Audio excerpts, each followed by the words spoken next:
Hello friends, welcome to new blog. दोस्तों कैसे हो आप? आई हो बहुत अच्छे होंगे। तो दोस्तों हम आज आए हुए हैं सोन में। तो देख सकते हैं घूमने का मन किया तो चल दिए सोन में घूमने। और पहले की अपेक्षा पानी बहुत बढ़ा हुआ है, तो देख सकते हैं।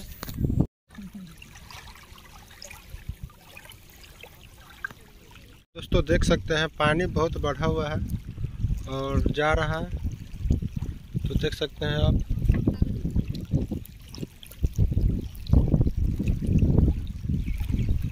देख सकते हैं दोस्तों कितना जोर से धार मार रहा है। देख सकते हैं पानी बहुत हलफल कर रहा है। यहाँ पर एक नाव लगा हुआ है और ये जाएगा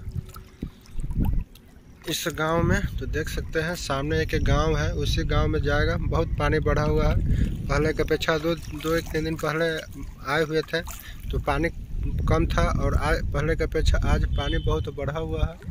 तो देख सकते हैं गांव वालों को, लोगों का आने जाने में दिक्कत हो रहा है, तो नाव के द्वारा इस पार से उस पार जा रहे हैं लोग। तो देख सकते हैं यहाँ पर एक नाव लगी हुई है और अब ये जाने वाला है। पैसेंजर का इंतज़ार किया जा रहा है।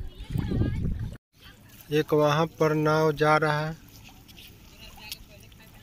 तो उसी गांव में जा रहा है।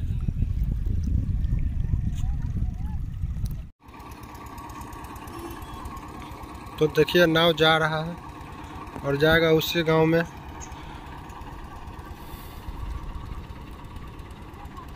तो दोस्तों अभी शाम होने वाला है और तो देख सकते हैं अभी 6:30 हो गया, तो हम लोग घर जा रहे हैं। तो वीडियो के यहाँ समाप्त करते हैं। तो फिर सोन नदी के बारे में अगला वीडियो न्यू ब्लॉग में रहेगा। तो दोस्तों अगर वीडियो पसंद आए तो वीडियो को फुल वॉच कीजिए, शेयर कीजिए, सब्सक्राइब कीजिए और लाइक कीजिए।